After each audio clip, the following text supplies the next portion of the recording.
কেমন আছেন আপনারা সবাই? সবাই আশা করি খুব ভালো আছেন। আমিও ভালো আছি আপনাদের দোয়ায়। আর আবার একটা ভিডিও নিয়ে চলে এসেছি আপনাদের সামনে। ভিডিওটা হচ্ছে শুভ বরাতের পরের দিন সকালের ভিডিও। সকাল ঠিক না, তখন ঘড়িতে বাজে হয়তো 10:30 11টা বাজে। সেই টাইম আমি বাড়ি থেকে বেরিয়েছিলাম। আর কোথায় যাচ্ছি সেটা তো শেয়ার করবোই, তার জন্য ভিডিওটা কী করতে হবে আপনাদেরকে লাস্ট অবধি দেখতে হবে। আর হ্যাঁ, এই আলামিন মিশনটা কে কে চেনো আমাকে কমেন্টে জানাবে। আর এখান থেকে আমার শ্বশুরবাড়ি বেশি দূরত্ব না, আমার মায়ের বাড়িও বেশি দূরত্ব না। আলামিন মিশনটা পড়ে গেছে একদম মাঝখানটায়। যাই হোক, বকবক করতে করতে ফাইনালি আমি পৌঁছে গেছি আমার মাদের যেখানে বাড়ি সেখানে। আর সেখানে প্রচুর সেই দিন মানে সেখানে না, সেই দিন রোদ ছিল, মানে রোদের পরিমাণটা একটু বেশি ছিল। তারপর বাড়িতে এসে নাস্তা করলাম, দিয়ে ছোটো ভাই বললো যে ছাদে গিয়ে দেখবি বাবুর জন্য কিছু পাপা বোম এনেছিল, সেগুলো রোদে দেওয়া আছে। ছাদে এসে দেখলাম যে পাপা তো প্রচুর বোম নিয়ে এসে, আর আমার ছেলে তো খুব খুশি, ও ফাটাবে, কিন্তু ও একটাও বোম ফাটাতে পারবে না।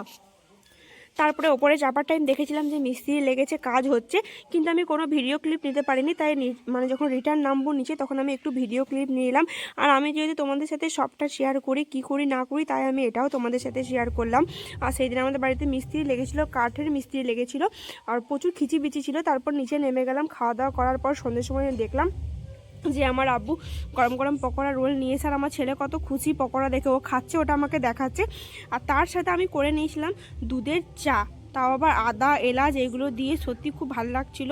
আর সারাদিন মানে হ্যারাসমেন্ট হয়ে গেছে একটু, তাই দুধের চাটো খেয়ে ভালোই লাগলো, মানে শান্তি ফিল হলো। তারপর সন্ধ্যের সময় আবার চললাম আমরা ছাদে বোম ফাটানোর জন্য। আর আমার ছোটো ভাই বললো যে এখন ছাদে মানে চলে যাচ্ছিস যা, কিন্তু এখন বোম ফাটাস না, কারণ আজানের টাইম হয়ে গেছে। তাই আমরা ভাবলাম যে কিছুক্ষণ অপেক্ষা করে নিয়ে। দেখতে পাচ্ছেন এক ঝোলা এখানে বোম ছিল, বোমগুলো সব ফাটাতে হবে। আর সত্যি মানে আমি দেখতে চাই যে বাবা কী কী বোম নিয়ে এসেছে। আর দেখলাম এখানে মসজিদে আজানের টাইম হয়ে গেছে, তাই আমরা কিছুক্ষণ অপেক্ষা করে এলাম। ওটা হচ্ছে আমাদের বাড়ির থেকে মসজিদটা খুব কাছে দেখা যায়। তারপরে ফাইনালি বোম ফাটানো স্টার্ট হয়ে গেছে। এখানে আমার বর আছে, আমার ছোট ভাই আছে, আর আমার পাশের বাড়ির দিদির দুটো মেয়ে আছে। এখানে দেখতে পাচ্ছেন ওরা দুটো মেয়ে। এখানে আমার ছেলেও সেই দিন খুশি খুব, কারণ ও ওর আপাদেরকে পেয়ে গেছে, আর আমার ছোট ভাইও ছিল। চলো ওরা বোম ফাটাচ্ছে, তোমরাও দেখো আমিও দেখি। अभी मजा आएगा ना भिड़ो।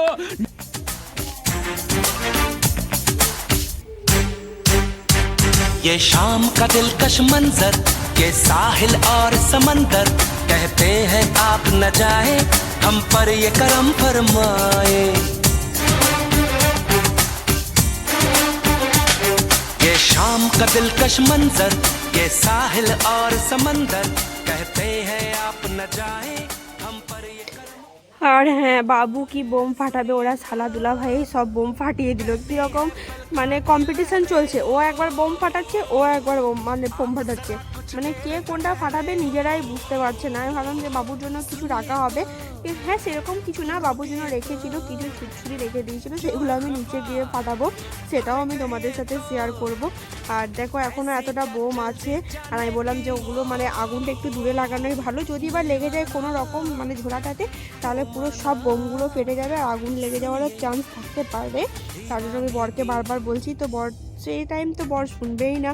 দেখো কত সুন্দর বোম ফুটেছে ওপর দিকে, কী দারুণ লাগছিল, সত্যি দারুণ লাগছিল আমাকে দেখে এইগুলো। চলো তোমরা এনজয় করো।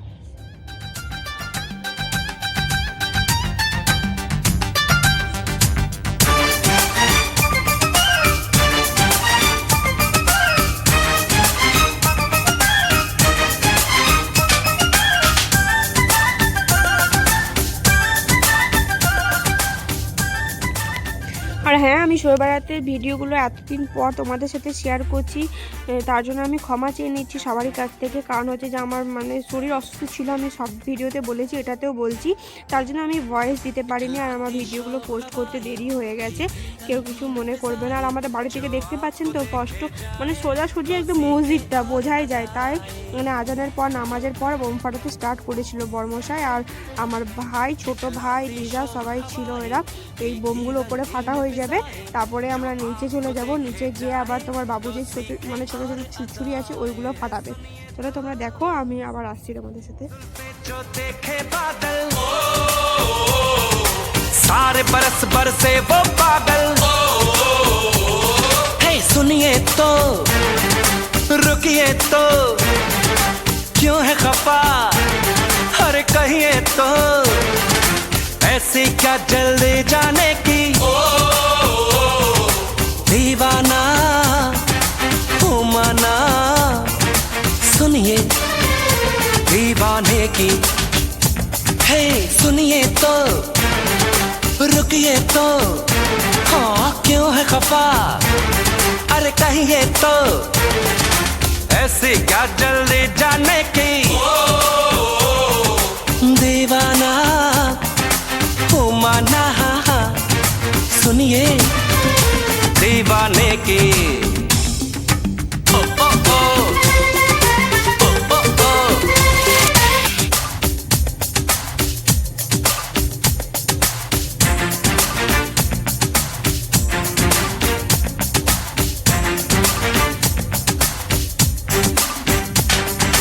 सुनिए तो रुकिए तो, क्यों है खफा, अरे कहिए तो, ऐसी क्या जल्दी जाने की। তারপরে ফাইনালি ওপরে বোম ফাটানো শেষ হয়ে গেছে, কিছু বোম রেখেছে সেগুলো রাত 10টার সময় ফাটাবে তার জন্য। আর এখানে ছেলে দেখতে পাচ্ছ ছোটো ছোটো ছুটছুরি নিয়ে হাতে ধরে আছে, ভয় লাগছে কারণ গরমটা ধরে নিলে ওরা হাতটা জ্বলে যাবে। আর ও ফেলিয়ে দিচ্ছে ভয়ে, ও ভয় প্রচুর আমার ছেলে, ফেলিয়ে দিচ্ছে। আমার ছেলে না, সব ছেলেরই ভয়, কিন্তু আমার ছেলের হয়তো একটু বেশি পরিমাণ ভয় আছে।